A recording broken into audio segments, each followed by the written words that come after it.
हे सारी पृथ्वी के लोगों, परमेश्वर के लिए जय जयकार करो, उसके नाम की महिमा का भजन गाओ, उसकी स्तुति करते हुए उसकी महिमा करो। परमेश्वर से कहो, तेरे काम क्या ही भयानक हैं। तेरी महासामर्थ के कारण तेरे शत्रु तेरी चापलूसी करेंगे। सारी पृथ्वी के लोग तुझे दंडवत करेंगे और तेरा भजन गाएंगे। वे तेरे नाम का भजन गाएंगे। आओ परमेश्वर के कामों को देखो, वे अपने कार्यों के कारण मनुष्यों को भयजोग देख पड़ता है। आज इंटरनेशनल फादर्स डे है और आप सबको मैं फादर डे पर बहुत बहुत शुभकामना देता हूँ, मुबारकबाद देता हूँ। परमेश्वर का धन्यवाद देते हैं हम सब अपने अपने फादर के लिए, जिनके कंट्रीब्यूशन से आज तक हम इस दिन तक पहुँचे हैं। आइए हम सब मिलकर के परमेश्वर की महिमा में गीत गाएंगे। तेरी शीरीन आवाज मैं सुनता हूँ मसीह।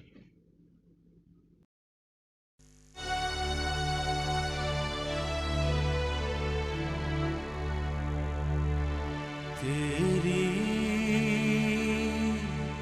शीरीन आवाज मैं सुनता हूँ खुदा, बुलाती पास उस चश्मे के, सलीब से जो बहा, आता हूँ मसीह, आता तेरे पास, धो के साफ कर चश्मे से जो बहता क्रूस से खास, आता कमजोर लाचार, देख मेरी हालत को,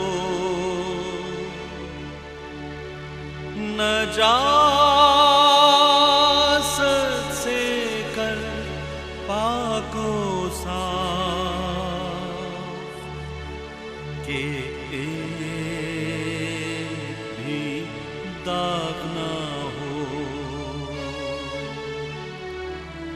आता हूँ मसीह,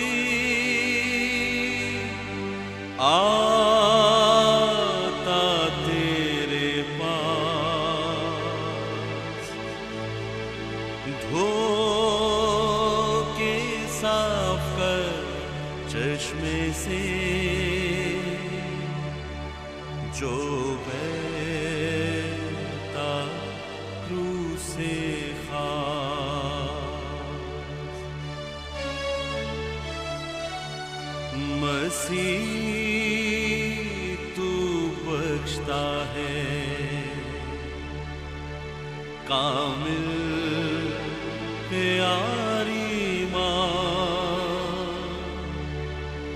कामिल उम्मीद और चैन आराम, ज़मीन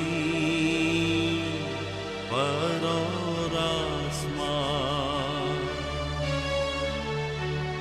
आता हूँ मसीह, आता तेरे पास, धो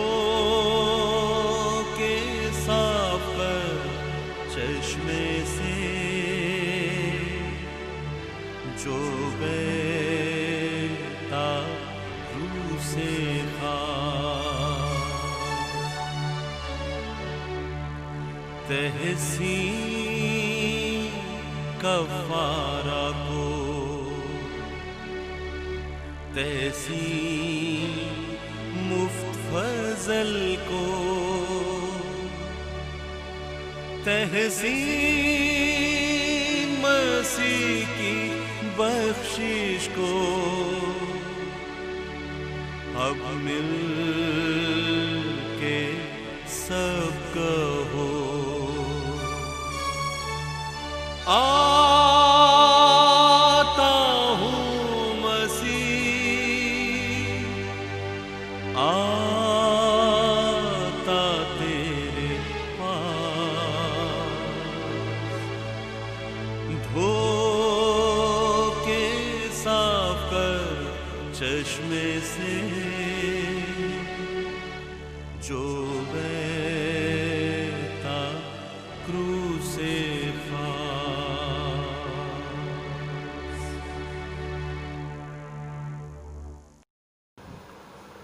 हमारे खुदावंद यीशु मसीह का फजल, खुदा बाप की मोहब्बत और रूह कुदस की शराकत हमेशा आपके साथ हो। खुदावंद आपके साथ हो। आए तमाम कुदरत के खुदा, तेरे आगे सबके दिल का हाल खुला है। तुझे सबकी मुरादें मालूम है और तुझसे कोई भेदछिपा नहीं। अपने पाकरू के असर से हमारे दिल के ख्यालों को पाक कर, ताकि हम तुझसे कामिल मोहब्बत रखें और लायक तौर पर तेरे पाक नाम की ताज़ीम करें। हमारे खुदावन यीशु मसीह के वसीले से आमीन। आलम बाला पर खुदा का जलाल और ज़मीन पर उसके लोगों में सुलह। खुदावंद खुदा, आसमानी बादशाह, तमाम कुदरत के खुदा बाप, हम तेरी प्रस्तुत करते, तेरा शुक्र करते और तेरे जलाल के लिए तेरी हमद करते हैं। आए खुदावंद यीशु मसीह बाप के इकलौते बेटे, आए खुदावंद खुदा, खुदा के बर्रे, तू जहान का गुनाह उठा ले जाता है। हम पर रहम कर, तू बाप के दाने बैठा है। हमारी दुआ कबूल कर, क्योंकि आए यीशु मसीह तू ही कुदूस है, तू ही खुदावंद है, तू ही पाकरू के साथ खुदा बाप के जलाल में आला है। आमीन। जय मसीह की। मैं आपके सामने पढ़ूंगी उत्पत्ति 4:1 से 10 आयत। जेनेसिस 4:1-10। जब आदम अपनी पत्नी हवा के पास गया, तब उसने गर्भवती होकर कैन को जन्म दिया और कहा, मैंने यहोवा की सहायता से एक पुरुष पाया है। फिर उसने उसके भाई हाबिल को भी जन्म दिया। हाबिल भेड़ बकरी का चरवाहा बन गया, परंतु कैन भूमि की खेती करने वाला किसान बना। कुछ दिनों के पश्चात कैन यहोवा के पास भूमि की उपज में से कुछ भेंट ले आया, और हाबिल भी अपनी भेड़ बकरी के कई एक पहलौठे बच्चे भेंट चढ़ाने के आया और उसकी चर्बी भेंट चढ़ाई। तब यहोवा ने हाबिल और उसकी भेंट तो ग्रहण की, परंतु कैन और उसकी भेंट को ग्रहण ना किया। तब कैन अति क्रोधित हुआ और उसके मुंह पर उदासी छा गई। तब यहोवा ने कैन से कहा, तू क्यों क्रोधित हुआ और तेरे मुंह पर उदासी क्यों छा गई है? यदि तू भला करे तो क्या तेरी भेंट ग्रहण ना की जाएगी? और यदि तू भला ना करे तो पाप द्वार पर छिपा रहता है और उसकी लालसा तेरी ओर होगी और तुझे उस पर प्रभुता करनी है।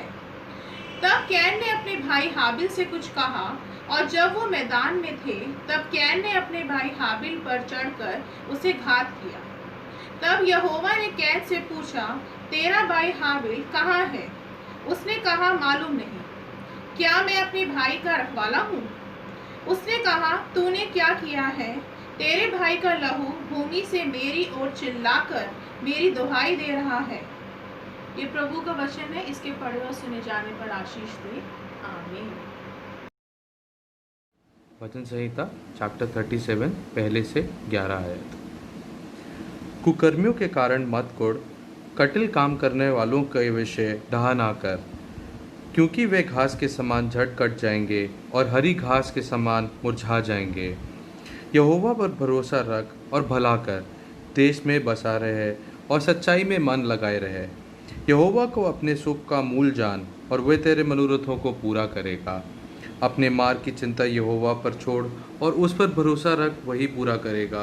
वह तेरा धर्म ज्योति के समान और तेरे न्याय दोपहर के उजाले के समान प्रकट करेगा। यहोवा के सामने चुपचाप रहे और धीरे से उसकी प्रतीक्षा कर। उस मनुष्य के कारण ना कोड़, उसके काम सफल होते हैं और वो बुरी व्यक्तियों को निकालता है।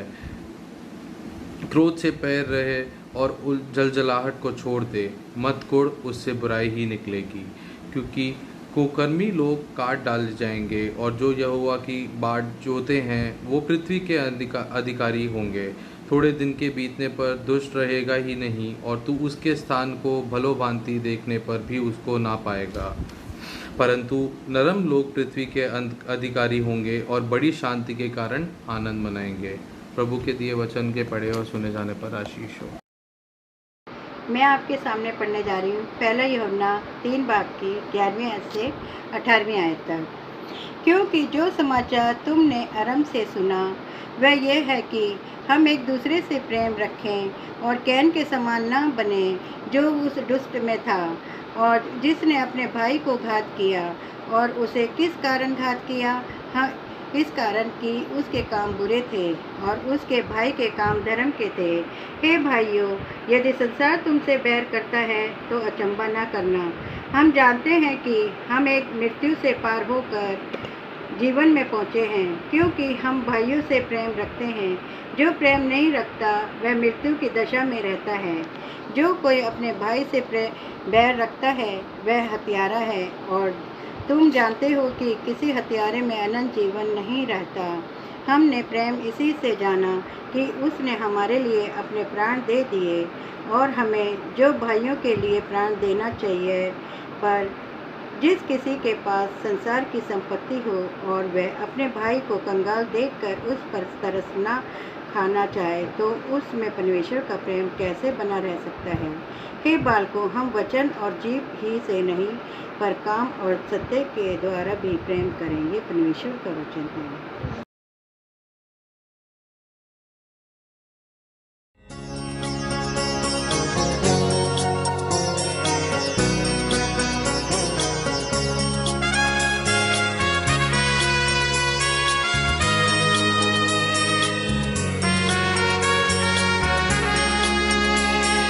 मुक्ति दिलाए यीशु नाम, शांति दिलाए यीशु नाम, मुक्ति दिलाए यीशु नाम, शांति दिलाए यीशु नाम।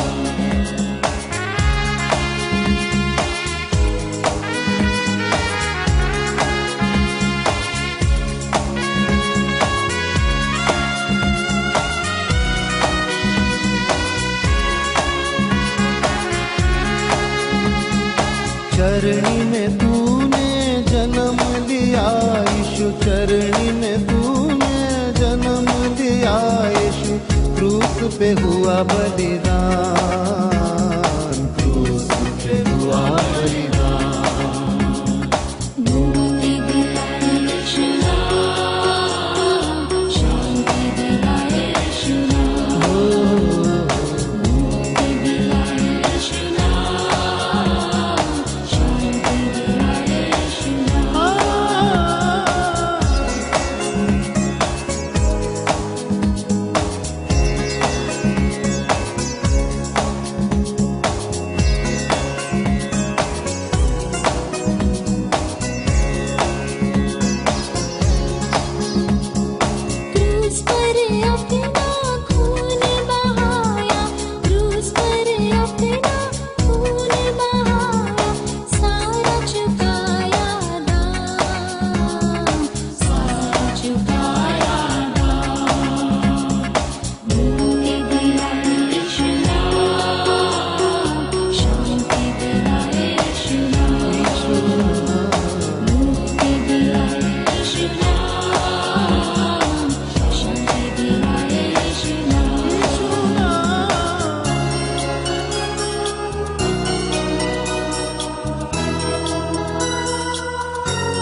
का बहता सागर, यीशु है दाता महान, यीशु है दाता मुक्ति दिलाए यीशु नाम, शांति दिलाए यीशु नाम, मुक्ति दिलाए यीशु नाम, शांति दिलाए यीशु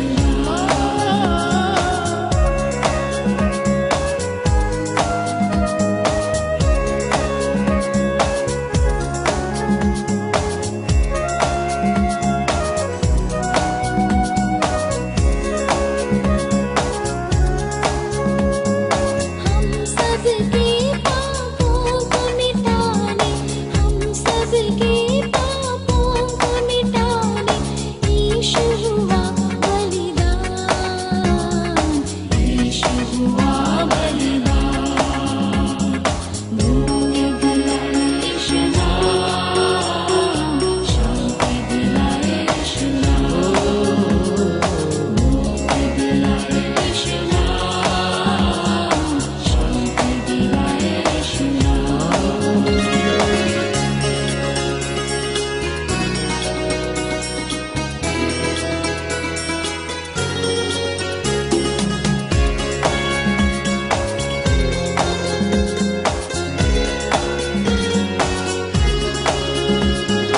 हम पर भी यीशु कृपा करना, हम पर भी यीशु कृपा करना, हम हैं पापी नादान, हम हैं पापी नादान, मुक्ति दिलाए यीशु नाम, शांति दिलाए यीशु नाम, मुक्ति दिलाए यीशु नाम, शांति दिलाए यीशु नाम, मुक्ति दिलाए यीशु नाम, शांति दिलाए यीशु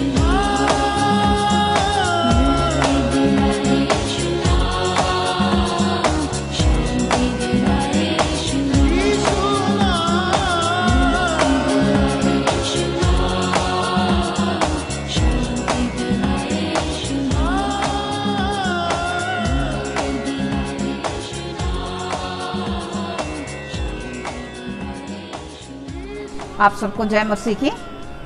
मैं आज खुदावंद के सुसमाचार में से पढ़ूंगी मत्ती रचित सुसमाचार, उसका 5वां अध्याय 17 आयत से लेकर के 26 आयत तक। संत मत्ती की इंजील उसका 5वां अध्याय 17 आयत से लेकर के 26 आयत तक। यहाँ पर इस तरीके से लिखा हुआ है, यह ना समझो कि मैं व्यवस्था को लोप करने आया हूँ, लोप करने नहीं परंतु उसको पूरा करने आया हूँ। क्योंकि मैं तुमसे सच कहता हूँ कि जब तक आकाश और पृथ्वी टल ना जाए तब तक व्यवस्था से एक मात्रा या एक बिंदु भी बिना पूरा हुए नहीं टलेगा। इसलिए जो कोई इन छोटी सी छोटी आज्ञाओं में से किसी एक को तोड़े और वैसे ही लोगों को सिखाए, वह स्वर्ग के राज्य में सबसे छोटा कहलाएगा। परंतु जो कोई उन आज्ञाओं का पालन करेगा और उन्हें सिखाएगा, वही स्वर्ग में महान कहलाएगा। क्योंकि मैं तुमसे कहता हूँ कि यदि तुम्हारी धार्मिकता शास्त्रियों और फरीसियों की धार्मिकता से बढ़कर ना हो तो तुम स्वर्ग के राज्य में कभी प्रवेश करने ना पाओगे। तुम सुन चुके हो कि पूर्व काल के लोगों से कहा गया था कि हत्या ना करना, और जो कोई हत्या करेगा वह कचहरी में दंड के योग्य होगा। परंतु मैं तुमसे कहता हूँ कि जो कोई अपने भाई पर क्रोध करेगा वह कचहरी में दंड के योग्य होगा, और जो कोई अपने भाई को निकम्मा कहेगा वह महासभा में दंड के योग्य होगा, और जो कोई कहे अरे मूर्ख, वह नरक की आग के दंड के योग्य होगा। इसलिए यदि तू अपनी भेंट वेदी पर लाए तो वहाँ तू स्मरण करे कि तेरे भाई के मन में तेरे लिए कुछ विरोध है, तो अपनी भेंट वहीं वेदी के सामने छोड़ दे और जाकर पहले अपने भाई से मेल मिलाप कर और तब आकर अपनी भेंट चढ़ा। जब तक तू अपने मुदई के साथ मार्ग में ही है, उससे झटपट मेल मिलाप कर ले। कहीं ऐसा न हो कि मुदई तुझे हाकिम को सौंपे और हाकिम तुझे सिपाही को सौंपे और तू बंदीगृह में डाला जाए। मैं तुझसे सच कहता हूँ कि जब तक तू कौड़ी कौड़ी भर ना दे तब तक वहाँ से छूटने ना पाएगा। ये यीशु मसीह का सुसमाचार है और इस सुसमाचार के ऊपर खुदावन हम सबको बहुत आयत की आशीष प्रदान करे। आमीन। मैं एक खुदा कादिर मुतलक बाप पर ईमान रखता हूँ जो आसमान और ज़मीन का खालिक है। मैं यीशु मसीह पर ईमान रखता हूँ जो खुदा का इकलौता बेटा और हमारा खुदावंद है। वो रूह कुदस की कुदरत से पेट में पड़ा, कुंवारी मरियम से पैदा हुआ, पैंतुस बरतुस कैद में दुख उठाया, मसलूब गया, मर गया और दफन हुआ, आलवेरमा में उतर गया, तीसरे दिन जी उठा, आसमान पर चढ़ गया और बाप के दाहिने बैठा है। वो जिंदा और मुर्दों की अदालत के लिए फिर आएगा। मैं रूह कुदस पर, पाक कलीसिया पर, मुकद्दसों की शराकत, गुनाहों की मुआफ़ी, बदन की क़यामत और अब्दी ज़िंदगी पर ईमान रखता हूँ। आमीन। आप सबको जय मसीह की परमेश्वर का धन्यवाद देते हैं आज के एक और संडे के लिए जो प्रभु ने हमें दिया है कि हम इस महामारी के बीच में अब तक आज के दिन तक सुरक्षित हैं और प्रभु की स्तुति प्रशंसा अपने अपने घरों में अपने अपने तरीके से कर रहे हैं। प्रभु का धन्यवाद देते हैं जिसने आज हमें एक और समय दिया है जो पेंतीकोस्त के बाद का तीसरा संडे है। हम YouTube के माध्यम से प्रभु की सेवा, प्रभु की आराधना करने पा रहे हैं। आज संडे आराधना के साथ साथ एक और विशेष दिन है जो पूरे इंटरनेशनल लेवल पर जिसको सेलिब्रेट किया जाता है, फादर्स डे। मेरे प्रियो, ये समय है कि हमारे कलीसिया के कुछ लोग फादर्स डे के ऊपर अपने विचार रखेंगे। आप सबको जय मसीह की। आज संपूर्ण विश्व फादर्स डे मना रहा है। फादर्स डे के इस अवसर पर आप सबको मेरी तरफ से और WFCF की तरफ से फादर्स डे की बहुत बहुत बधाई। मदर्स डे की तर्ज पर ही फादर्स डे मनाया जाता है। ये अमेरिका में शुरू हुआ। उस समय की बात इस तरह कही जाती है कि एक लड़की सोनारा स्मार्ट नाम की चर्च में बैठी अपने मदर्स डे का सरमन सुन रही थी, तो उसको ये ध्यान में आया कि क्यों ना हम फादर्स डे भी मनाया करें। इसीलिए मदर्स डे की तरह से फादर्स डे भी अपने पिता की घरेलू और सामाजिक उत्तरदायित्व को पूरा करने के लिए, उनकी फादरहुड और पैटर्नल प्रयासों को याद करने के लिए, सम्मान देने के लिए और स्वीकार करने का समय है। ये एक ऐसा संबंध है जो सभी सांसारिक संबंधों से बहुत ऊपर है, एक एक्स्ट्रा ऑर्डिनरी रिलेशनशिप है। सोनोरा के जो पिता थे वो अमेरिकन सिविल वॉर के प्रतिष्ठित सिपाही थे और एक बच्चे को जन्म देने के समय में उनकी पत्नी की डेथ हो गई थी और सोनोरा ये देख रही थी कि किस तरह से उनके पिता को इतनी मुश्किल हालातों का सामना करना पड़ता है एक बच्चे को पालने के लिए। और ना सिर्फ वो एक छोटा बच्चा बल्कि जो दूसरे बहन भाई थे उन लोगों को भी पालने पोसने के लिए उनको कितना मुश्किल का सामना करना पड़ता है। इसी के साथ साथ एक दूसरी कहानी भी चलती है फादर्स डे के लिए। वो भी अमेरिका में ही शुरू हुई।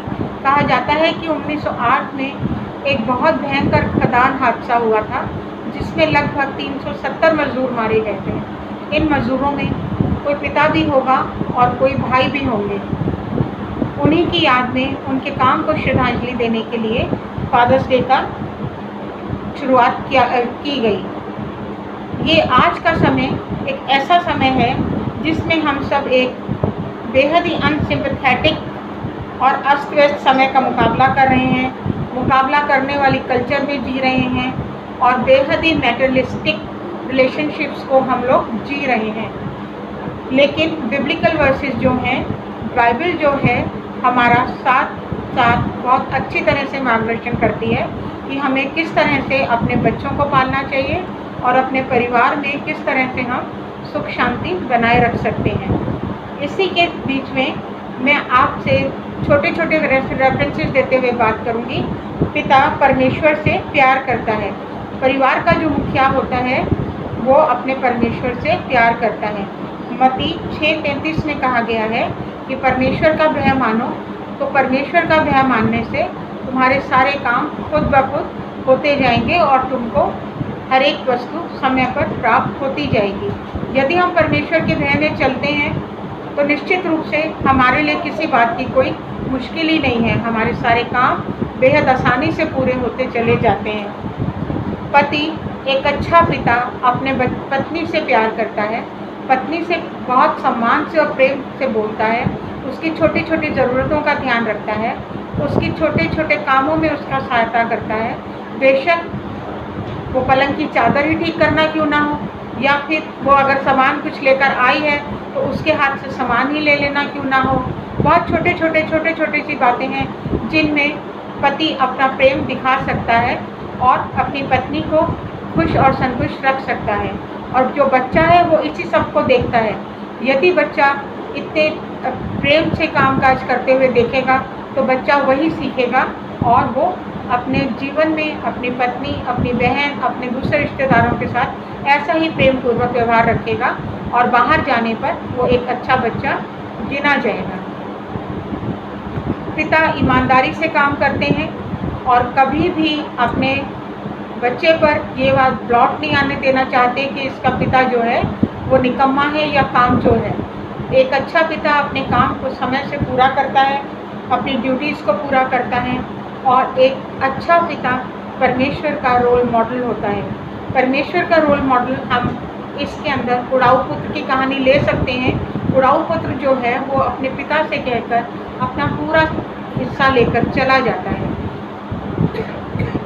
पिता भी उसको उसका हिस्सा देकर विदा कर देते हैं। यहाँ आगे स्टोरी में जब हम पढ़ते हैं लूका 15:11 से लेके 32 आयत तक, तो हमें पता चलता है कि किस तरह से उस बच्चे के पास सारा सामान खत्म हो गया है। अब वो बिल्कुल अकेला है, निस्सहाय है, उसका कोई सहायक नहीं है, उसका कोई दोस्त नहीं है। ऐसे समय में फिर उसको अपने पिता की याद आती है और वो अपने घर वापस लौटता है। इधर उसका पिता जो है वो दिन रात उसका इंतज़ार करता है, दिन रात बदलते जाते हैं और एक दिन वो देखता है कि उसका बेटा वापस घर आ रहा है। वो बहुत खुश होता है, वो बाहें फैलाकर अपने बच्चे को गले से लगा लेता है, उसके कपड़े बदलवाता है, उसको नहलाता धुलाता है और उसको अंगूठी पहनाता है। अंगूठी यानी कि अंगूठी जो है वो एक अधिकार का चिन्ह है, उसे अपने घर में वापस अधिकार देता है और उसके लिए एक आयोजन करता है। शाम को उसका बेटा घर आता है। बड़ा बेटा आयोजन देखकर हैरान होता है, कहते हैं मुझे तो खबर नहीं है ये किस बात का आयोजन हो रहा है आज घर में। तो उसको बताया जाता है कि उसका छोटा भाई जो चला गया था वो लौट कर आया है और उसी लिए ये सब आयोजन हो रहा है। तो बहुत नाराज़ होता है अपने पिता से और कहता है मैं सारे समय आपके साथ रहता हूँ, आपके साथ काम करता हूँ, आपने कभी भी मेरे लिए एक छोटी सी पार्टी भी नहीं रखी और ये जो अपना सब कुछ लेकर चला गया था आज लौट कर आया है, तो आपने इतना बड़ा आयोजन कर दिया।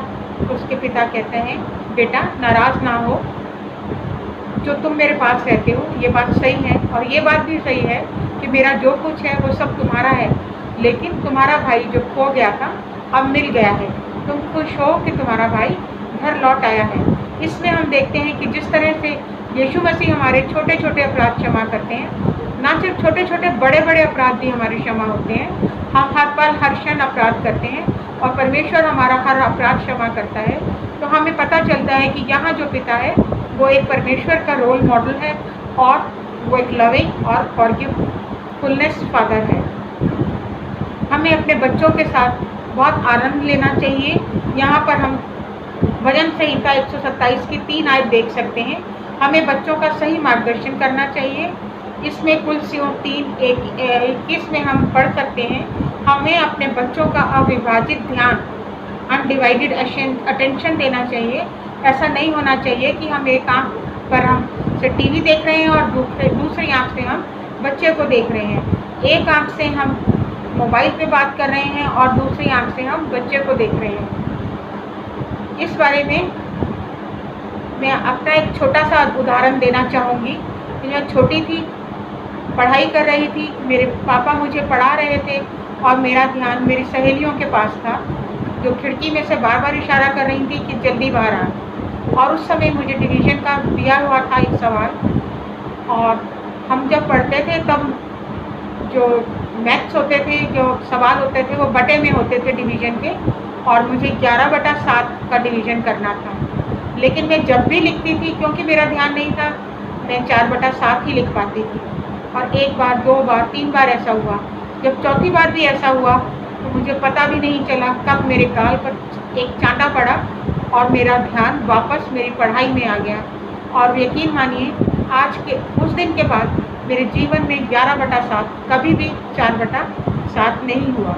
हमें अपने बच्चों को पूरी तरह से डिसिप्लिन में रखना चाहिए, चाहे वो किसी भी लाइन का डिसिप्लिन क्यों ना हो। हमें अपने बच्चों को एक सुरक्षित घर देना चाहिए, घर ऐसा कि जो किला हो, जहाँ प्रेम हो, विश्वास हो, बच्चों के साथ दोस्ताना संबंध हो, और बच्चे अपना कुछ भी गलत काम अपने माँ बाप से, खासकर अपने पिता से न छिपाएं। बेशक वो बाहर जाकर कत्ल भी कर आएँ तो वो आकर उसको माने कि आज हमसे ये गलती हो गई है, अब हम इसके लिए क्या कर सकते हैं। आज फादर्स डे है, और फादर्स डे के इस अवसर पर मैं नहीं जानती कि हमारे चर्च में बेशक कि एक कमज़ोरी हो सकती है, गलती भी हो सकती है कि हमारे चर्च में कितने ऐसे फादर हैं जो अपने बच्चों को अकेले ही पाल रहे हैं। लेकिन अगर मैं संजय लाल का नाम ना लूँ और उनका अभिनंदन और उनका धन्यवाद ना करूँ कि जिस तरह से वो अपने बच्चे को पाल रहे हैं, तो ये हमारी फ्रेंड रीमा के प्रति ज़रूर अन्याय होगा। इस अवसर पर मैं संजय को WFCS की तरफ से और अपनी तरफ से फादर्स डे की बधाई देती हूँ। और अपनी बात ख़त्म करने से पहले मैं 4 लाइनें बोलना चाहती हूँ। ज़रा आहिस्ता चलो पापा, कहा एक मासूम ने, हूँ आपके पीछे और नहीं चाहता गिरना। ज़रा आहिस्ता चलो पापा, कहा एक मासूम ने, हूँ आपके पीछे और नहीं चाहता गिरना। इसलिए ज़रा आहिस्ता चलो पापा, इसलिए ज़रा आहिस्ता चलो पापा, क्योंकि आना है मुझे आपके पीछे पापा, क्योंकि आना है मुझे आपके पीछे पापा। मैं अपनी बात ख़त्म करने से पहले सिर्फ ये कहना चाहूँगी कि ये जो 4 लाइनें हैं, ये पूरा का पूरा एक रेखा चित्र है हमारे पारिवारिक स्थिति का, हमारे परिवार का और हमारे बच्चों का। और मैं जो होने वाले पिता हैं और जो नए पिता हैं और जो पुराने पिता हैं, उन सभी से ये आशा करती हूँ कि अपने बच्चों को वो बिब्लिकल वैल्यूज़ पर पालेंगे, और ताकि उनके बच्चे फादर्स डे को सही मायने में मना सकें और सब घरों में सुख और शांति और परमेश्वर का मेल हो। Thank you. Praise the Lord. कलीसिया के सारे पिताओं को मेरी तरफ से हैप्पी फादर्स डे। और जैसे हम अपने पिता को प्यार करते हैं, उनकी इज्जत करते हैं, उनको कहते हैं कि पिताजी या पापा, आपकी वैल्यू हमारी ज़िंदगी में बहुत है, आपसे बात करके हमें अच्छा लगता है, और जब हम आपके साथ रहते हैं तो हमें खुशी होती है। और आज मैंने अपने पापा को फ़ोन किया, उनको बोला कि पापा हैप्पी फादर्स डे, ये दिन आपको मुबारक हो, आपको हम प्यार करते हैं और चाहते हैं खुदा आपको लंबी उम्र दे, आपका हाथ हमेशा हमारे ऊपर बना कर रखे। और मुझे यकीन है कि आप लोग भी अपने अपने पापा को ऐसे ही प्यार करते होंगे, उनके लिए ऐसे ही दुआ करते होंगे। और मुझे याद है कि जब मैं छोटा था तब मैं अपने पापा की उंगली पकड़ कर चलता था, और जब मैं उंगली पकड़ कर चलता था तो मैं रास्तों को नहीं देखता था, मैं चारों तरफ देखता था, दुनिया की चकाचौंध को देखता था, दुकानों को देखता था, हर वो चीज़ जो अट्रैक्ट करती थी वो देखता था, और मेरा हाथ मेरे पापा के हाथ में होता था। और मुझे ये फिक्र नहीं होती थी, ये चिंता नहीं होती थी कि मैं अपने घर को कैसे जाऊंगा या एक जगह से दूसरी जगह कैसे जाऊंगा, क्योंकि मुझे पता था मेरा पिता मुझे लेके जाएगा। ये उनका प्रॉब्लम थी कि वो कैसे लेके जाएंगे, ऑटो से लेके जाएंगे, रिक्शे से लेके जाएंगे, कैसे लेके जाएंगे, और मुझे यकीन था कि वो मुझे सही सलामती से लेके जाएंगे। मुझे तो बस चलना होता था। और मैं जब उनके हाथ पकड़े रहता था तो कभी कभी ऐसा होता था कि रास्ते में कुछ गंदगी आती थी, पापा मुझे साइड से निकाल लेते थे। कभी कभी नाली आती थी, मुझे हाथ पकड़ के कुदा देते थे। और कभी कभी बहुत ज़्यादा पानी हुआ या बहुत ज़्यादा गंदगी हुई तो वो अपनी गोद में उठा लेते थे। ये सिर्फ इसलिए होता था कि मैं उनका हाथ पकड़े रहता था और वो मेरा हाथ पकड़े रहते थे और हम दोनों एक साथ घूमते थे। वैसे ही हमारा स्वर्गीय पिता आदम की वाटिका में जैसे वो आदम से मिलने आता था ठंडे पहर में, वो घूमता था, सहभागिता रखता था। और आज भी वो हमारे और आपके साथ चलना और टाइम बिताना मांगता है, फेलोशिप रखना मांगता है। वो चाहता है कि मेरे बच्चे वो हर एक चीज़ पाए जो उसने हमारी रखी है। क्योंकि लिखा है कि जब तुम्हारा बेटा तुमसे रोटी मांगे तो तुम उसे पत्थर नहीं दोगे, और जब मछली मांगे तो तुम्हें सांप नहीं दोगे। जब तुम बुरे होगे अपने बच्चों को अच्छी चीज़ देना जानते हो तो तुम्हारे स्वर्गीय पिता तुम्हें क्यों करना अच्छी चीज़ देगा। हम अपने पिता का, अपने दुनियावी बाप का बहुत इज्जत करते हैं, वैसे ही हमें अपने आसमानी बाप की भी इज्जत करनी है, उसको प्यार करना है, क्योंकि वो हमारा प्रोवाइडर है। कभी कभी हम दूर चले जाते हैं, कभी कभी हम गुस्सा हो जाते हैं, कभी कभी हम ये कहते हैं कि हमारा खुदा तू कहाँ है, और हम उससे दूर होते जाते हैं। लेकिन ज़रूरत इस बात की है कि उसकी तरफ आए, क्योंकि लिखा है कि उसके निकट आनंद की भरपूरी है। और जब हम उसके पास आते हैं तो वो जैसा मुसरिफ बेटा अपने बाप के पास वापस आया था, और बाप ने जब उसको दूर से देखा था तो दौड़ कर गया था और उसको गले लगाया था। मेरा और आपका पिता भी आज हमें देख रहा है, वो चाहता है कि हम उसकी नज़दीकी में रहें। अगर दूर चले गए तो कोई बात नहीं, वापस आ जाए और वो हमें दूर से ही देख के दौड़ कर गले लगा लेगा। तो मेरी आपसे यही आज रिक्वेस्ट है, इल्तिजा है कि हम अपने दुनियावी बाप और अपने आसमानी बाप की इज्जत करना सीखें, उसके साथ समय बिताना सीखें और उनकी सुनना सीखें, ताकि वो कह सके ये मेरा पुत्र है जिससे मैं प्रसन्न हूँ, और वो हमें वो सब चीज़ देगा जो हमारे लिए है। क्योंकि लिखा है कि पहले धर्म और राज की खोज करो तो बाकी चीज़ें तुम्हें यूं ही मिल जाएंगी या यूं ही जुड़ जाएंगी।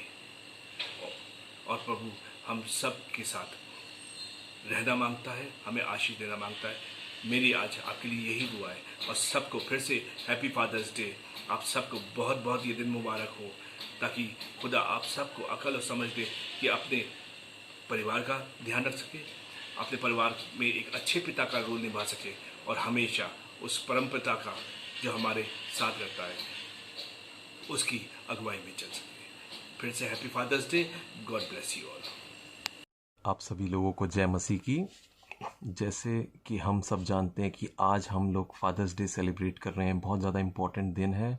और अगर पर्सनली मैं देखूं तो मेरे जीवन में फादर्स डे का बहुत ज़्यादा महत्व है। आपसे मैं एक वाक्य शेयर करना चाहता हूं। साल 2015 में मैं बहुत ज़्यादा बीमार हो गया था, मेरी बहुत ज़्यादा तबीयत ख़राब हो गई थी और मैं घर में फेंट हो गया था। उस समय जो मुझे हॉस्पिटल लेकर गए, जिन्होंने मुझे हॉस्पिटल पहुंचाया, वो थे मेरे पापा। मेरे पापा मेरे साथ खड़े रहे, हर टाइम पे मैंने अपने पापा को अपने साथ पाया। और ये मुझे बात बहुत ज़्यादा टच करती है, मुझे बहुत ज़्यादा अफेक्ट करती है कि हमारा स्वर्गीय पिता भी हमारी चिंता करता है, हमारी परवाह करता है। और जैसे इब्रानियों 13:5 में लिखा है कि ना तो मैं तुम्हें कभी छोड़ूंगा और ना मैं तुम्हें कभी त्यागूंगा। हमारा पिता कहता है कि मैं तुम्हें कभी नहीं त्यागूंगा, ना मैं तुम्हें कभी नहीं छोड़ूंगा, चाहे कुछ भी हो जाए मैं तुम्हें कभी नहीं छोड़ने वाला। और अक्सर हम लोग जब छोटे होते हैं तो हम गलतियां करते हैं। मैं भी जब छोटा था मैं भी गलतियां करता था, आज भी करता हूँ। तो जब छोटा था तो पापा मुझे प्यार से समझाते थे, कभी ज़्यादा बड़ी गलती होती थी तो मुझे मेरी पिटाई भी करते थे। और वचन हमें बताता है, इब्रानियों उसका 12:5 में कहता है कि और तुम उस उपदेश को जो तुमको पुत्रों के समान दिया जाता है भूल गए हो। हे मेरे पुत्र, प्रभु की ताड़ना को हल्की बात ना जान, और जब वह तुझे घुड़के तो साहस ना छोड़, क्योंकि प्रभु जिससे प्रेम करता है उसकी ताड़ना भी करता है, और जिसे पुत्र बना लेता है उसको कोड़े भी लगाता है। तो वचन हमें बताता है कि अगर परमेश्वर हमसे प्रेम करता है, परमेश्वर हमारी बात सुनता है, तो वो चाहता है कि हम उसकी आज्ञाएं सुने, हम उसकी रास्ते पे चलें। तो अगर हम उसके रास्ते पे नहीं चलते तो वचन बताता है कि वो हमें कोड़े भी लगाता है, वो हमें घुड़की भी देता है, ताकि हम लौट के फिर से वापस उसके पास आ जाएं। क्योंकि वो नहीं चाहता कि हम नाश हों, वो नहीं चाहता कि हम बुरे काम करें, वो नहीं चाहता कि हमारे जीवन में कोई भी अपवित्रता है, क्योंकि वचन बताता है कि परमेश्वर पवित्र है और वो चाहता है कि हम भी पवित्र बने। तो आज मैं आपसे बस यही कहना चाहता था कि आज जब हम लोग फादर्स डे सेलिब्रेट करते हैं तो परमेश्वर की आज्ञाओं को माने, परमेश्वर की बातों को सुने और वो जिस रास्ते पे हमें बोलता है चलने के लिए हम उस रास्ते पे चलें। तो हमारे जो स्वर्गीय पिता है वो खुश होगा और हमें उसका रिवॉर्ड देगा। आप सभी को जय मसीह की। जय मसीह की। आप सबको यीशु मसीह के नाम में सलाम। Happy Father's Day to all. Father's Day दुनिया में जगह जगह अलग अलग रूप में और अलग अलग दिन मनाया जाता है। कहीं मार्च में मनाया जाता है, कहीं मई में मनाया जाता है और कहीं जून में मनाया जाता है। फादर्स डे अमेरिका में 1910 में थर्ड संडे को मनाया जाता है, तब मनाया जाना शुरू किया। इसका शुरुआत सोनोरा स्मार्ट डोडा नामक व्यक्ति ने किया। पहली बार ये अमेरिका में मनाया गया, उसके बाद पूरे वर्ल्ड में ये फैलता चला गया। हिंदुस्तान में भी हम फादर्स डे मनाते हैं। देखा जाए तो कैथलिक के हिसाब से यीशु मसीह के पूर्वजों की यादगारी में भी ये दिन मनाया जाता था। उत्पत्ति 12:2 में लिखा है, और मैं तुझसे एक बड़ी जाति बनाऊंगा और तुझे आशीष दूंगा और तेरा नाम बड़ा करूंगा और तू आशीष का मूल होगा। और उत्पत्ति 22:18 में लिखा है, और पृथ्वी की सारी जातियां अपने को तेरे वंश के कारण धन्य मानेगी, क्योंकि तूने मेरी बात मानी है। जिस तरह से हम आसमानी बाप के विश्वास रखते हैं और वो हमारे को सही राह दिखाता है, सही मार्ग पर चलाता है, उसी तरह से हम अपने जिस्मानी पिता पे विश्वास रखते हैं। हमारा पिता जो आसमान में है वो हमारा प्रोटेक्टर है, वो हमारा प्रोवाइडर है। उसके नाम में हम बिना किसी झिझक के, बिना किसी परेशानी के जीवन बिताते हैं। अपनी परेशानियों को हम उसके कंधों पे डाल देते हैं और वो हमारी सारी परेशानियों से हमें बाहर निकालता है। उसी तरह इस ज़मीन पर प्रभु ने हमारे को हमारा बाप, हमारा पिता, हमारा फादर दिया है, जो कि हमारी सारी जिम्मेवारियां और सारी परेशानियां और सारी मुसीबतों को अपने कंधों पे डाल लेता है। जैसे कि वो हमारे को गोदी में उछालता है और हम बिना किसी डर से उसके साथ खेलते हैं, क्योंकि हमें पता है कि वो हमें गिरने नहीं देगा, हमें चोट नहीं लगने देगा। इसी तरह से हम अपने पिता पर पूरा विश्वास रखते हैं। हम अपने पिता पे हमारा अच्छा पिता वो है जो अपनी जिम्मेवारियों से कभी ना नहीं करता। अपनी जिम्मेवारियों को जो उसको सौंपी गई हैं वो पूरी तरह से निभाता है। परिवार के सभी लोगों को एक समान रखता है, सबको संभाल के रखता है। वो हमारे को शारीरिक ज़रूरतों को पूरा करता है, हमारी शारीरिक ज़रूरतों को पूरा करता है, और वह हमारी आत्मिक ज्ञान को भी बढ़ाता है। चर्च जाने की बाइबल की बातें बाइबल के वचन में से हमें सिखलाता है। बच्चों की ग्रोथ एंड डेवलपमेंट के लिए एक फादर की बहुत बड़ी जिम्मेवारी होती है। पिता का घर में होना और पिता का हाथ हमारे सर पे होना एक बहुत बड़ी जिम्मेवारी का काम होता है। बच्चों के मन में एक पिता के प्रति डर भी रहता है।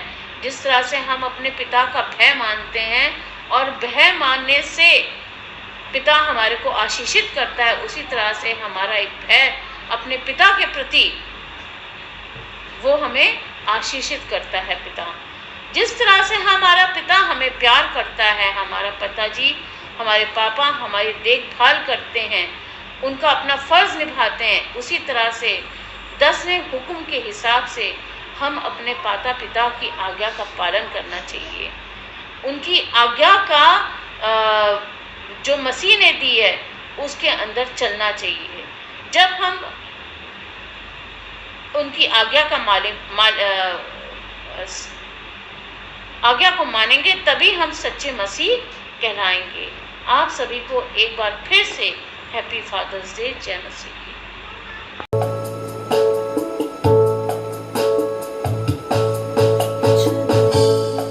कुछ नहीं चाहिए खुदा, बस तू ही तू चाहिए।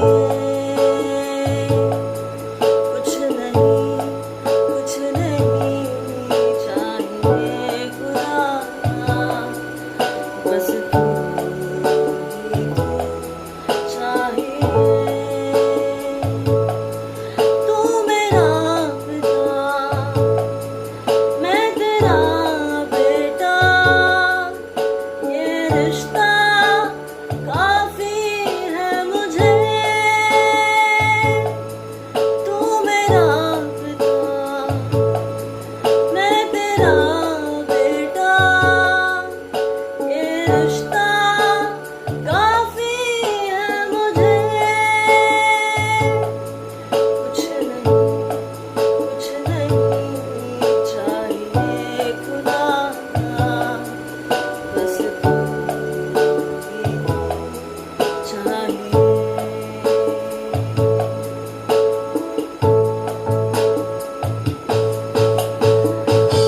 सारी दुनिया तेरी है,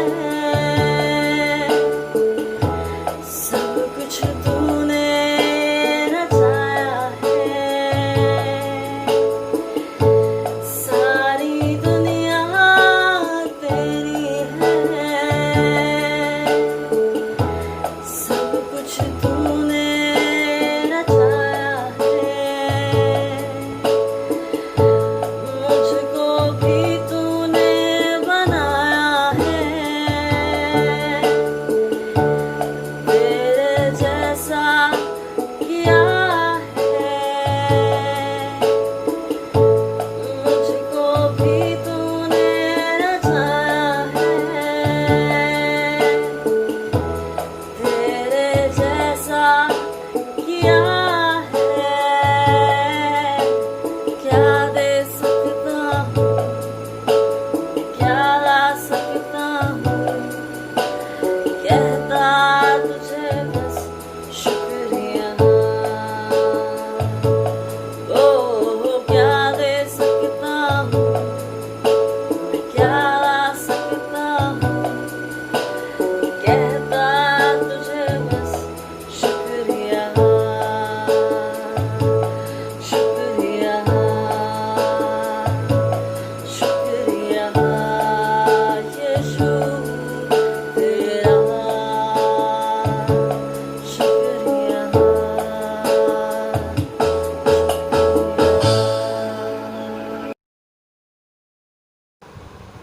पिछले संडे हमने पहाड़ी उपदेश के ऊपर परमेश्वर का पवित्र वचन पढ़ा सुना, और प्रभु यीशु मसीह ने भीड़ को देख करके पहाड़ पर बैठ गया और उनको मुंह खोल के शिक्षा देने लगा, और ये बताया कि वो कौन लोग हैं जो धन्य हैं, मुबारक हैं, या कौन वो लोग हैं जो आशीष पाने वाले लोग हैं। और जब इस प्रकार से लोगों ने शिक्षा को प्रभु यीशु मसीह के द्वारा सुना था, तो निश्चय ही भीड़ ने हमारे प्रभु यीशु द्वारा इस बात का वर्णन किए जाने पर कि परमेश्वर किस प्रकार के व्यक्ति को आशीष देता है, अपने आप से कहा होगा, लेकिन हम उस प्रकार का चरित्र कभी प्राप्त नहीं कर सकते। हम ये धार्मिकता कैसे प्राप्त कर सकते हैं, ये कहाँ से आती है? वे इस सोच में पड़ गए कि उनके जीवन भर उन्हें सिखाई गई बातों का या शिक्षा से उनकी शिक्षा किस प्रकार संबंधित है। तो फिर मूसा की शिक्षा और व्यवस्था और नबियों की पुस्तकों के बारे में क्या होगा। प्रभु यीशु मसीह ने जब ये तमाम चीजें कही तो जो सदूकी हैं, जो शास्त्री हैं, जो फरीसी हैं, उनके मनों में दो तरीके के प्रश्न उठ रहे होंगे कि मूसा और नबियों की पुस्तक का क्या होगा, या वो अपने आप में एक नई शिक्षा के बारे में सोच रहे होंगे। व्यवस्था, मुसाइक लॉ, मूसा की व्यवस्था के बारे में वो सोच रहे होंगे, प्रश्न कर रहे होंगे, अंदर अंदर सोच रहे होंगे, या प्रभु यीशु मसीह पहाड़ी उपदेश दे रहे थे। और जब इस तरीके की बात थी, आप सब जानते हैं प्रभु यीशु मसीह अंतर्यामी है, दिलों हृदयों की बातों को जांचने वाले हैं, और उनको जवाब दिया, ये मत सोचो कि मैं व्यवस्था को और नबियों की किताबों को लोप करने के लिए आया हूँ। मैं लोप करने के लिए नहीं, बल्कि इन्हें पूरा करने के लिए आया हूँ। प्रभु यीशु मसीह यहाँ दो बातों का वर्णन करते हैं। मत्ती 5 उसके 17 से 19 वचनों तक प्रभु यीशु मसीह दो बातों का वर्णन करते हैं। पहले तो ये कि हम व्यवस्था के तोड़ने वाले नहीं हैं, और दूसरा कि हम व्यवस्था को पूरा करने वाले हैं।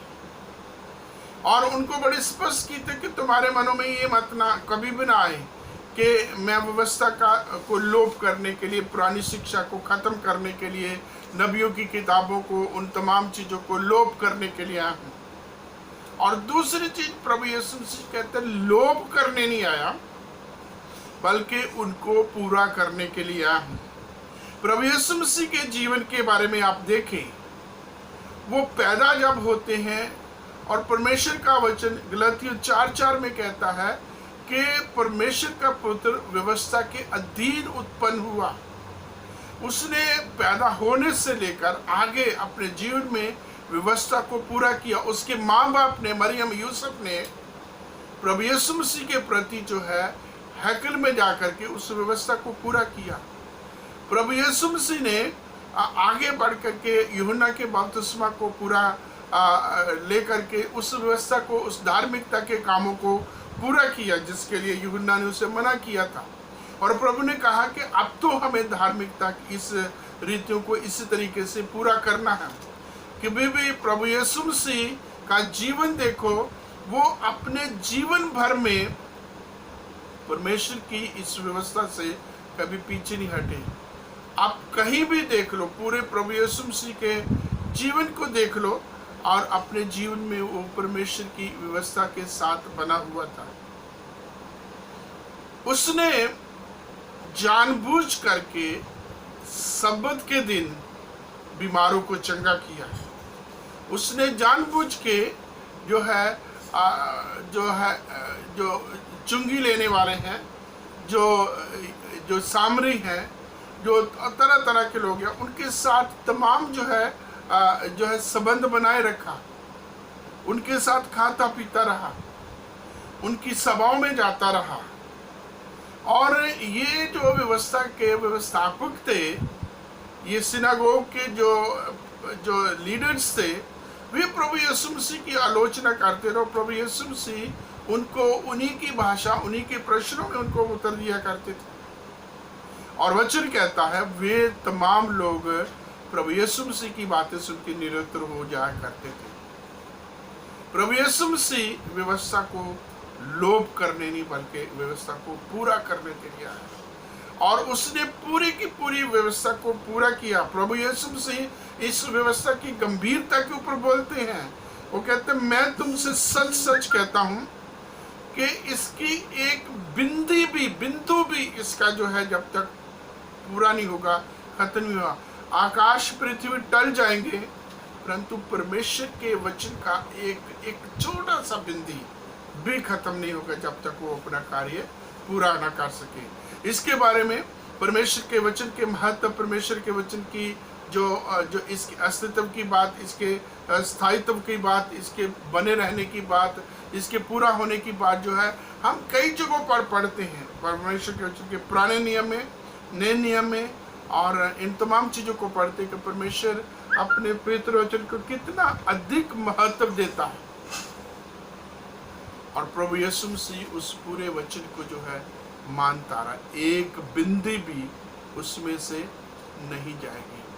उसके बाद हम देखते हैं कि यहाँ ये लोग जो है इन रीति रिवाजों को, इन बातों के ऊपर ही बात करते हैं, इन चीज़ों के ऊपर बात करते हैं, और प्रभु यीशु मसीह उसको वास्तविक रीति से पूरा करते हैं। प्रभु यीशु मसीह इस हवाले में जो हमने पढ़ा, उसके खास करके 21 से लेकर 26 वचन जो आज का पढ़ा गया है, उसमें प्रभु यीशु मसीह कहते हैं, तुमने सुना है पूर्व युग के लोगों को कहा गया था, तू हत्या ना कर। यहाँ प्रभु यीशु मसीह मनुष्य के जीवन की इम्पोर्टेंस की बात करता है, उसकी अहमियत की बात करता है कि उसकी जिंदगी कितनी जो है महत्वपूर्ण है। और प्रभु यीशु मसीह अपने लोगों को कहता है कि तुमने सुना था, पूर्व युग के लोगों को कहा गया था, तू हत्या ना करना, परंतु मैं तुमसे कहता हूं कि यदि तुमने अपने मन में सोच लिया है तो तुमने उसकी जो है हत्या कर दी। अभी आगे जो है ये जो हवाला हमारे सामने पढ़ा गया है, इसके आगे भी जब हम पढ़ते पूरा जो चैप्टर 5 है, इसके खास करके 48 वचनों तक, तो व्यवस्था की तमाम मुख्य बातें आती हैं। इस समय प्रभु यीशु मसीह छठी आज्ञा की बात करता है, हत्या ना करना, कत्ल ना करना। आगे देखेंगे हम 27 वचन से, तो प्रभु यीशु मसीह व्यभिचार की, तलाक की और तरह तरह की बातों की, झूठी साक्षी की बातों कर, जब हम 48 वचन तक पहुंचेंगे तो उन तमाम बातों की जो है प्रभु यीशु मसीह चर्चा करते हैं। और प्रभु यीशु मसीह हर जगह पर कहते हैं, यदि तुमने मन में सोच लिया है तो वो करने से कम नहीं है, मतलब तुमने कर दिया। तो प्रभु यीशु मसीह इस चीज को जब कहते हैं कि मैं जो है इसको लोप करने नहीं बल्कि इसको वास्तविक तरीके से पूरा करने के लिए आया।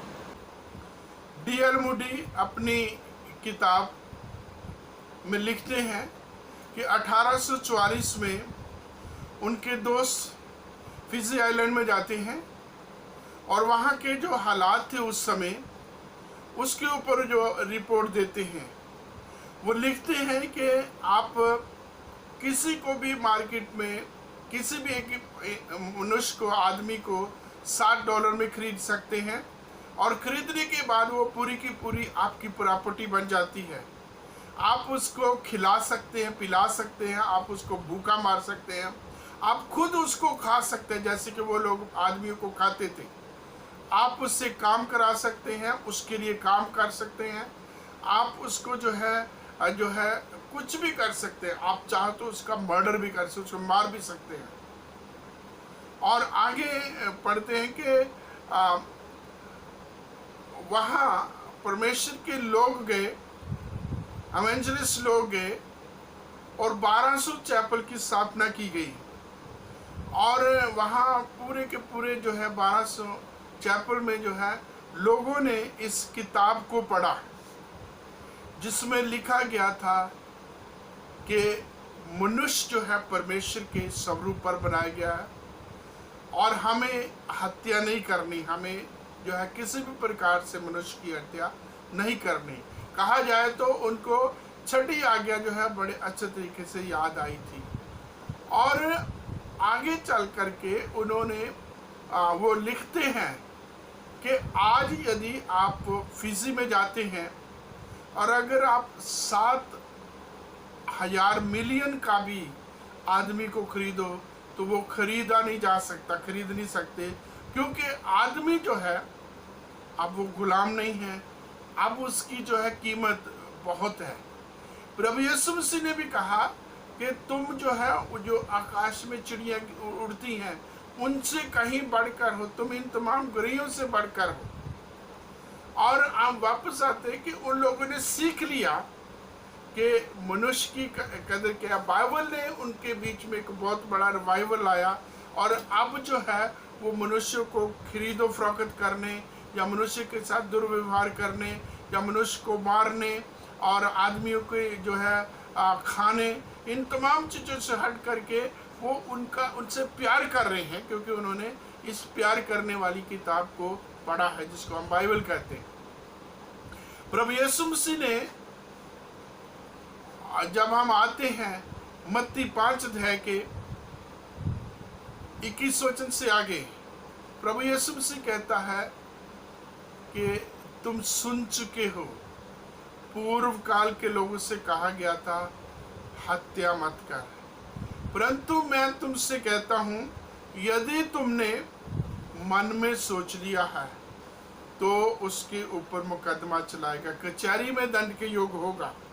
यहाँ प्रभु यीशु मसीह जो किताबी बातों से हटकर प्रैक्टिकल बातों की बात करते हैं और प्रभु यीशु मसीह उस व्यवस्था को पूरी रीति से वास्तविक तौर से पूरा करने की बात कहते हैं। मर्डर करना तो यहाँ रहा, वो मानव जाति को, मनुष्य को इतना महत्व दे रहे हैं कि यदि तुम अपने भाई को या किसी मनुष्य को निकम्मा कहो तो कचहरी में, तुम जो है सभा में दंड के योग होगे। अगर तुम उसको दिल में गुस्सा करो और उसका भी तुम जो है दंड के भागीदार होगे। यदि तुम अपने मन में अपनी जुबान के द्वारा उसको मूर्ख कहो तो वचन में लिखा वो नरक की आग का भागीदार होगा। तो परमेश्वर मनुष्य को बहुत महत्व देते हैं, वही प्रभु यीशु मसीह करते हैं। और आप देखिए कि हम कितने बार, अनेकों बार जो है हम अपने लोगों के साथ, अपने भाई बंधुओं के साथ, अपने दोस्त मित्रों के साथ जो है कितनी बार नाराज होते हैं और कितना हम जाने अनजाने में, गुस्से में, भावुक होकर के कितनी बार हम जो है उनको इन अपशब्दों का इस्तेमाल करते हैं। और प्रभु यीशु मसीह स्पष्ट तौर पर कहते हैं यदि एक अपशब्द भी इस्तेमाल कर लिया उसका तुम्हें दंड देना पड़ेगा, उसका हिसाब किताब तुम्हें देना पड़ेगा। प्रभु यीशु मत्ती की किताब में पढ़ते हैं, उसमें लिखा जो भी निकम्मी बात तुम्हारे मुंह से निकलती है न्याय के दिन तुम्हें उसका हिसाब देना पड़ेगा। तो प्रभु यीशु मसीह ने यहाँ जो है ये कहा है, कहा गया था हत्या मत करना, परंतु यदि मन में सोच लिया तो हत्या कर दी, यदि तुमने अपशब्द बोल दिया तो हत्या कर दी, यदि तुमने उसे मूर्ख कह दिया तो हत्या से बढ़कर है। प्रभु यीशु मसीह इतना महत्व देते हैं।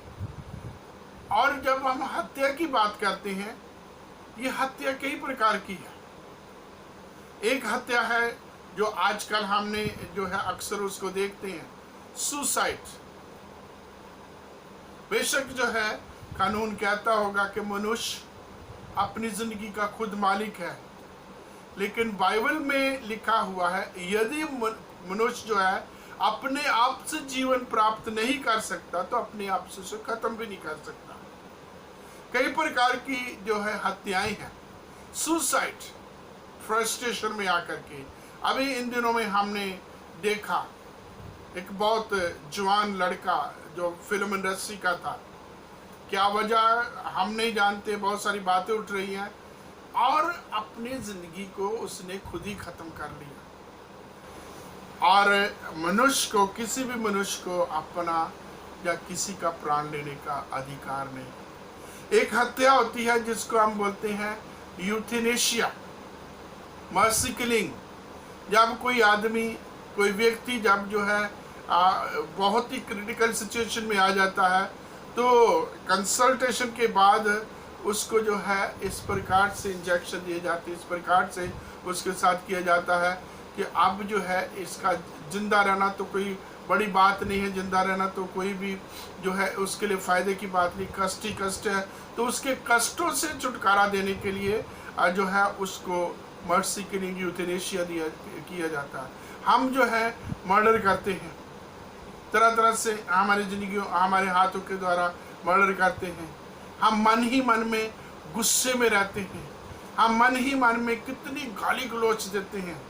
एक मेरी फ्रेंड है, एक दिन मैं उनके घर में था, उनके बेटे की और उनकी जो है आपस में कुछ सी बात के ऊपर जो है बातें होगी, और वो माँ खिंच के खिसियाट में आकर के अपने लड़के को बड़ी बड़ी जो है मरने की, मर जाता, वो होता, पैदा होते, ये होते, ये मर जाता। और मैंने उनको ये भी देखा कि ज़रा सी भी बात होती है, कोल्ड भी हो जाता है, वो माँ बहुत परेशान होती है, इतनी केयरिंग भी है, लेकिन कहीं हम अपना आपा खो देते हैं। एक सच्ची बात बताता मेरे अपने परिवार की, मेरी अपनी जानकारी में, मेरी ताई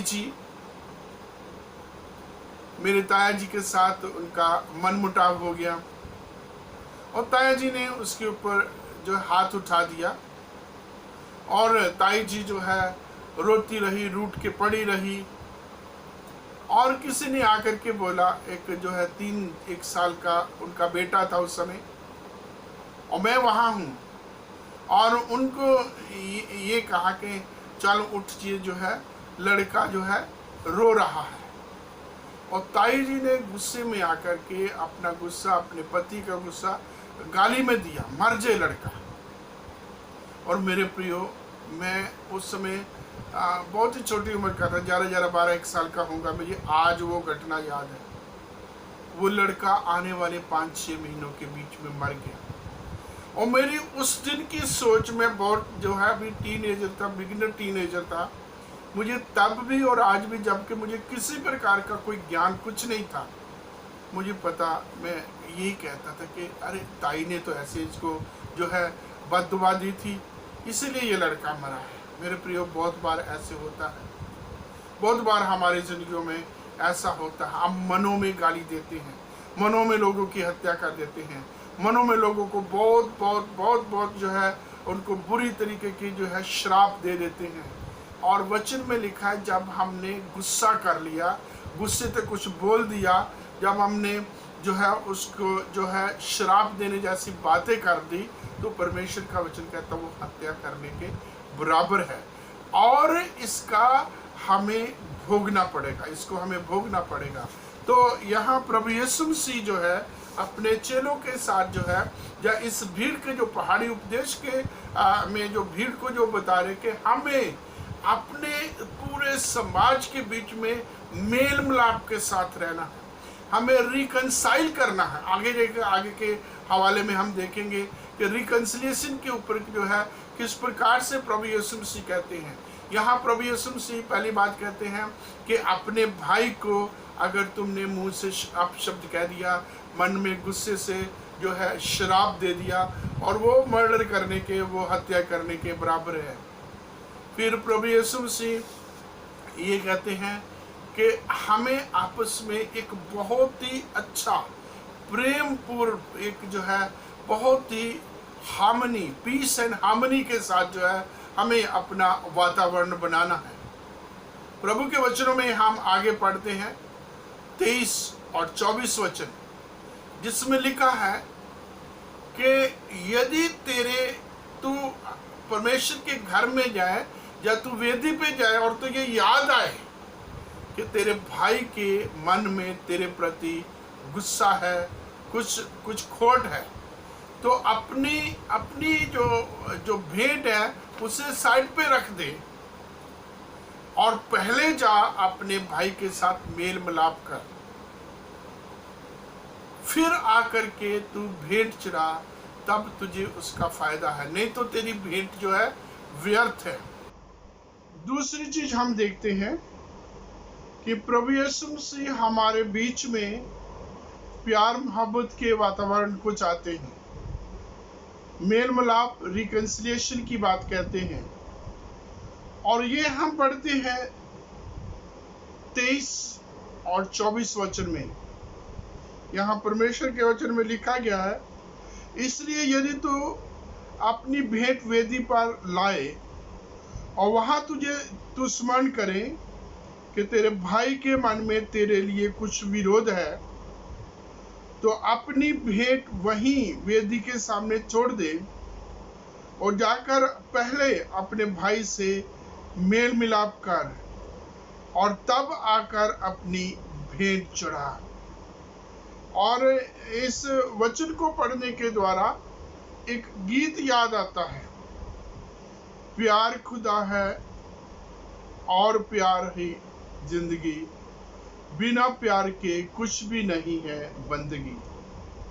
परमेश्वर चाहते हैं हमारा खुशनुमा प्यार मोहब्बत से, आपसी भाईचारे की प्रीति से भरा हुआ माहौल हो, हमारे समाज में प्यार हो, एक दूसरे के साथ मेल मिलाप हो।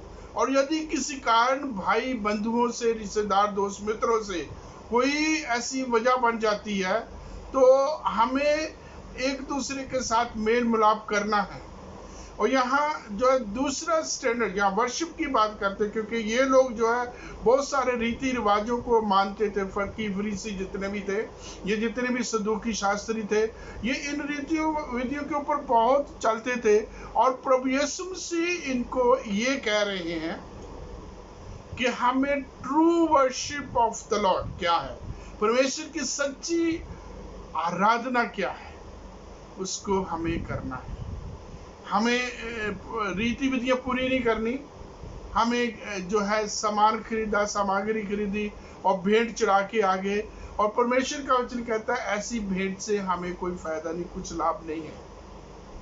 और जब तक मन साफ नहीं है, दिल हृदय शुद्ध नहीं है, वो रखना बहुत जरूरी है। और इन सब के साथ हमें गुस्से को, वैर भाव को दूर करना है। जैसे परमेश्वर के वचन में हम पढ़ते हैं, हर प्रकार का वैर भाव और रुकावट करने वाले पाप को दूर करके विश्वास के साथ प्रभु के सामने आना है, हियाव के साथ प्रभु के सामने आना है। यहाँ प्रभु यीशु मसीह ने मन की शुद्धता के ऊपर, प्यार के ऊपर, गुस्सा रहित, क्रोध रहित समाज के ऊपर, एटीट्यूड, व्यवहार के ऊपर बात की है।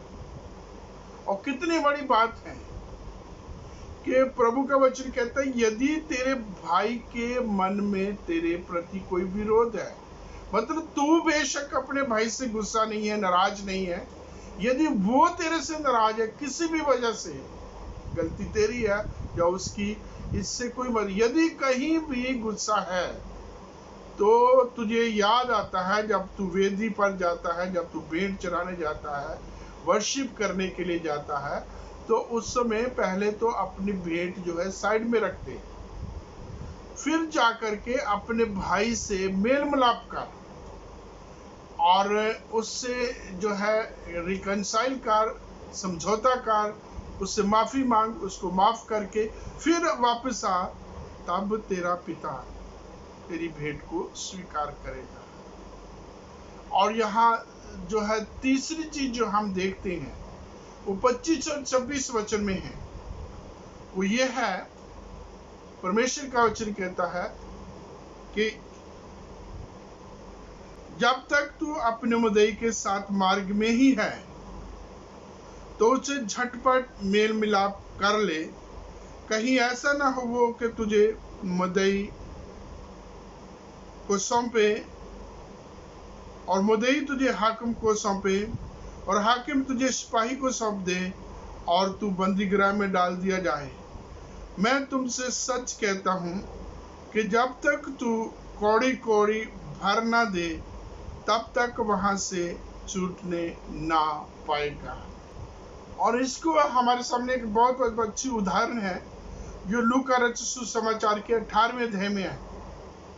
वहां वचन में लिखा है, एक विधवा है और एक जज है और उस विधवा का मुकदमा है और वो बार बार जाकर के जज को कहती है, न्यायी को कहती है, मेरा मुकदमा चुका और मुझे मेरे मुद्दई से बचा।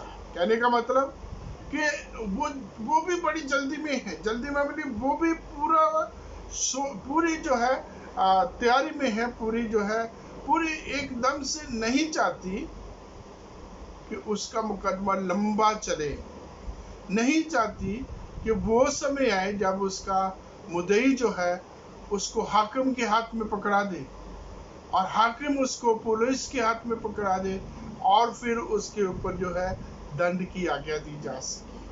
वो चाहती है रिकंसिलाई करना, वो चाहती है समझौता करना, मेल मिलाप करना, उस जो है मुकदमे को खारिज करना और आगे जो है एकदम से निष्कलंक टाइप की जो है जीवन व्यतीत करना। परमेश्वर हम सबकी सहायता करे, हम सबको आशीष दे कि प्रभु यीशु मसीह ने कहा व्यवस्था को लोप करने नहीं है। अभी हमें भी परमेश्वर का वचन पढ़ने वाले हैं, अभी हम भी कई प्रकार की जो है शिक्षा को प्राप्त करते हैं, लेकिन मेरे प्रियो बाइबल की शिक्षा हमें प्रैक्टिकली इसमें चलना है।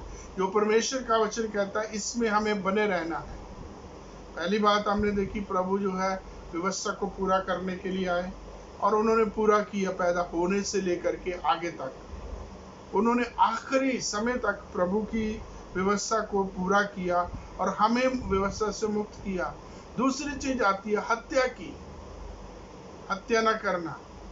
और हमें बहुत अच्छा परमेश्वर के वचन में पढ़ते हैं, पहला यूहन्ना उसका 3 अध्याय उसके 15 वचन में लिखा है, जो कोई अपने भाई से बैर रखता है वो हत्यारा है, वो हत्या करने वाला है।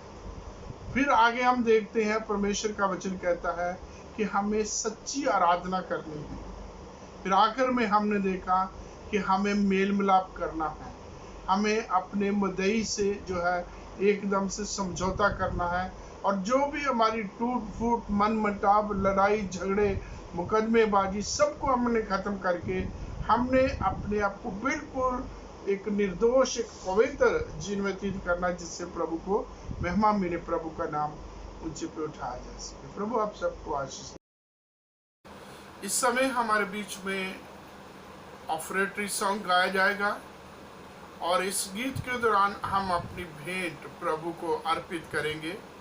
आज फिर इस गीत के दौरान अपनी ऑफरिंग निकालें और जब लॉकडाउन खत्म होता है या जब चर्च सर्विस फिर से शुरू होती है, आप चर्च में आकर के इस ऑफरिंग को परमेश्वर के घर में दें।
हमारा प्रभु का सारा, जो भी हमारा प्रभु का सारा, जिसका उसको देना है, जिसका उसको देना है।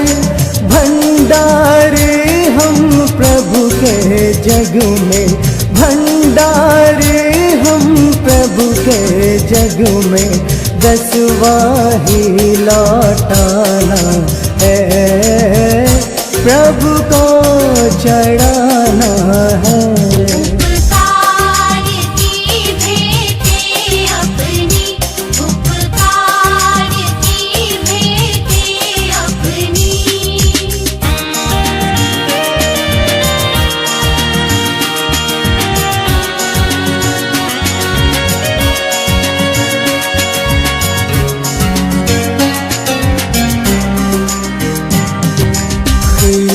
प्रभु ने स्वर्ग को त्यागा, ख्रिस्ट प्रभु ने स्वर्ग को त्यागा।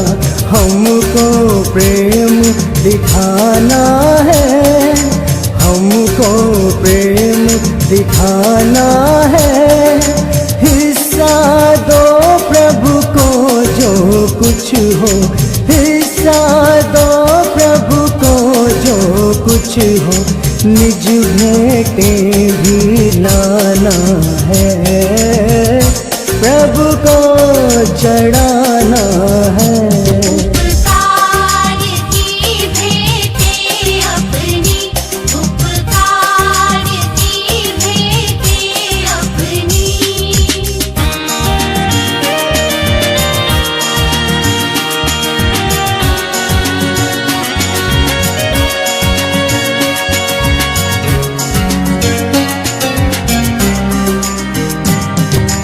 ईश्वर की है कृपा भारी, ईश्वर की है कृपा भारी। हमको धन्य मनाना है, हमको धन्य मनाना है। सारा जीवन दे दो प्रभु को, सारा जीवन दे दो प्रभु को। तब आशीष पाना है, प्रभु को चढ़ाना है।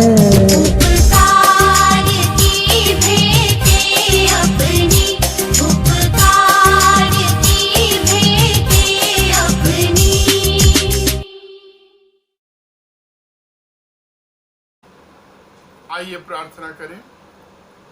हमारे महान सर्वशक्तिमान, हमारे दयावान परमेश्वर, हम आपका धन्यवाद करते हैं, आपका शुक्र, आपकी तारीफ करते हैं, आपके नाम की स्तुति, आपकी प्रशंसा करते हैं, आपको धन्य कहते हैं, आपके नाम को धन्य कहते हैं पिता परमेश्वर, क्योंकि आप धन्यवाद, स्तुति, प्रशंसा, इज्जत, गौरव, सत्कार के योग परमेश्वर है, हमारा महान ईश्वर है, दयावान प्रभु है। हम आपका शुक्र करते हैं आज के इस सुंदर समय के लिए, और विशेष करके तेरे प्रिय लोगों के द्वारा इस ऑफर की गई इस भेंट के लिए।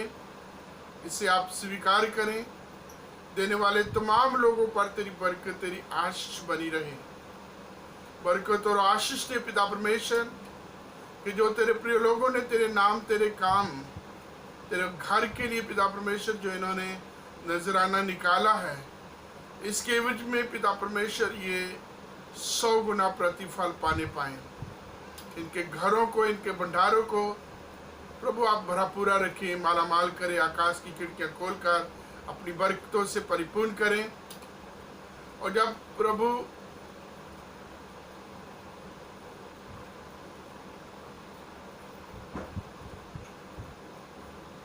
इनके खत्ते भरे और पूरे रहें, इनके रस कुंडों में दाख मधु उमड़ता रहे।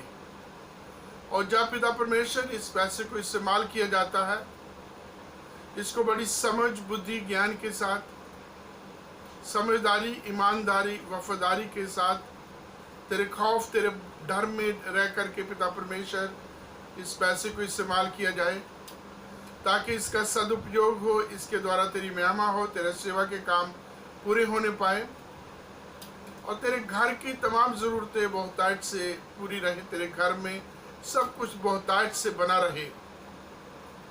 पिता परमेश्वर, इसके मिसयूज होने से आप रक्षा करें। धन्यवाद देता हूँ पिता परमेश्वर, क्योंकि आप हमारे साथ, हमारे बीच में हैं। निरंतर लगातार उठाए रखने वाले, संभालने वाले, लिए फिरने वाले परमेश्वर हैं। बीमारियों से, महामारियों से अब तक, आज के दिन तक संभाला है। आगे भी पिता परमेश्वर आप रक्षा करें। जो हमारे बीच में हमारे अजीज बीमार थे, कोविड-19 पॉजिटिव था, आपने पिता परमेश्वर उन सबको सुरक्षित रखा। आपका धन्यवाद देते हैं भाई राजीव के लिए, पिता परमेश्वर सनी साइमन के लिए, जया के लिए, और भी बहुत सारे लोगों के लिए जिनको पिता परमेश्वर इस महामारी के असर से निकाला। तेरा धन्यवाद देते इनके परिवारों को, घरों को, इनके देहात्मा प्राणों को तेरे हाथों में सौंपते हैं। मिस्टर माइकल के लिए आपका धन्यवाद देते, तेरी बरकत चाहते हैं पिता, उनकी कमजोरी को दूर करे। जैसे फीवर को आपने ख़त्म किया है, ऐसे कमजोरी भी खत्म, पहले की तरह तंदुरुस्त होकर तेरी कामों में प्रभु जी इस्तेमाल हो सके, तेरी महिमा, तेरी स्तुति करने पाए पिता परमेश्वर।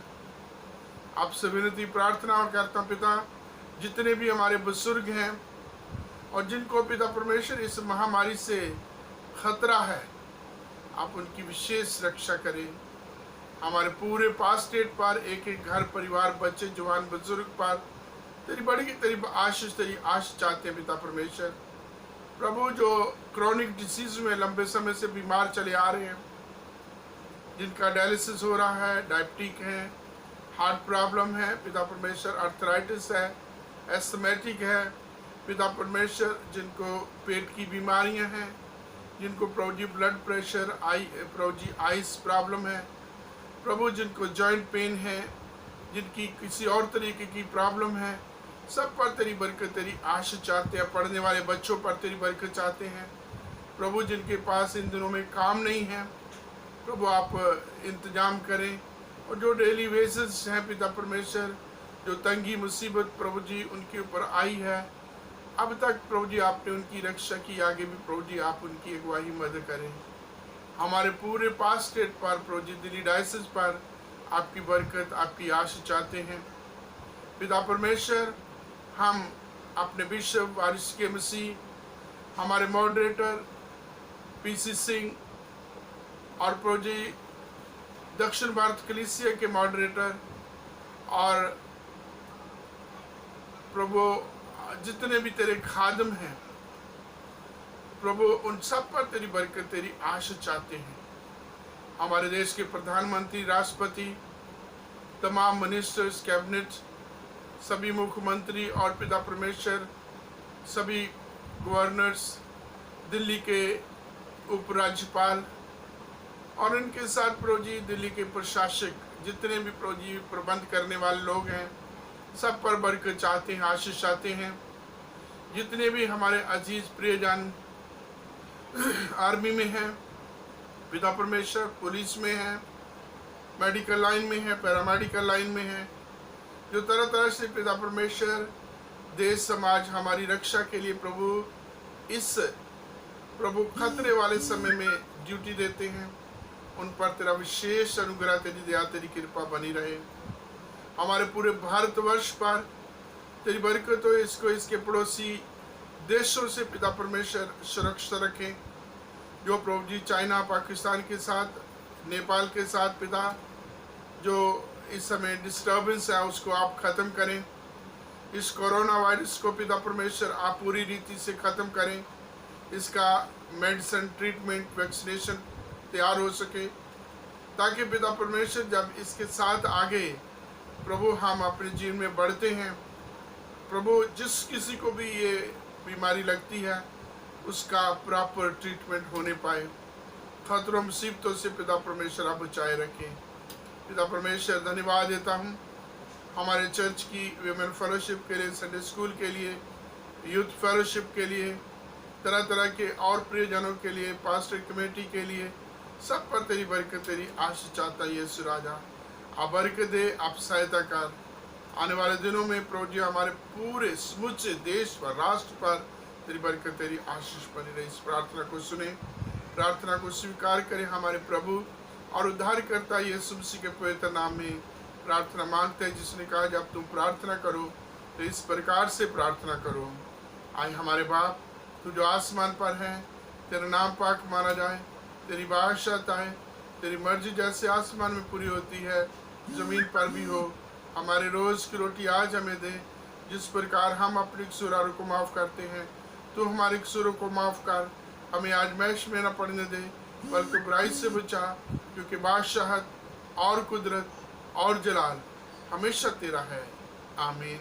हमारे प्रभु यीशु मसीह का अनुग्रह, पिता परमेश्वर का प्रेम, पवित्र आत्मा की संगति हम सब पर हमेशा बनी रहे। आमीन। आप सब सबको जय मसीह की। प्रभु आप सबकी रक्षा मदद करें, आप सबको संभालें और अपने महिमा अपने जलाल करें।